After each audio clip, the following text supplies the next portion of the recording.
नायब वज़ीर आसिम इसहाक डार चीन के 3 रोज़ा दौरे पर बीजिंग पहुंच गए। तर्जुमान दफ्तर खारजा के मुताबिक बीजिंग एयरपोर्ट पर चीनी हुकाम और पाकिस्तानी सफीर खलील हाशमी ने इसहाक डार का इस्तकबाल किया।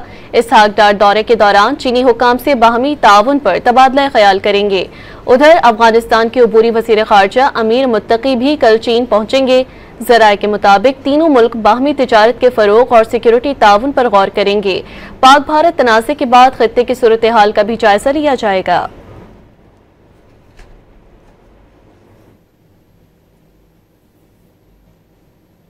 नायब वज़ीर आसिम इसहाक डार चीन के 3 रोज़ा दौरे पर बीजिंग पहुंच गए। तर्जुमान दफ्तर खारजा के मुताबिक बीजिंग एयरपोर्ट पर चीनी हुकाम और पाकिस्तानी सफीर खलील हाशमी ने इसहाक डार का इस्तकबाल किया।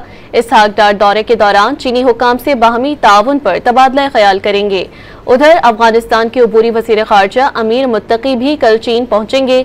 ज़राए के मुताबिक तीनों मुल्क बाहमी तिजारत के फ़रोग और सिक्योरिटी ताउन पर गौर करेंगे। पाक भारत तनाज़े के बाद खित्ते की सूरत हाल का भी जायजा लिया जाएगा।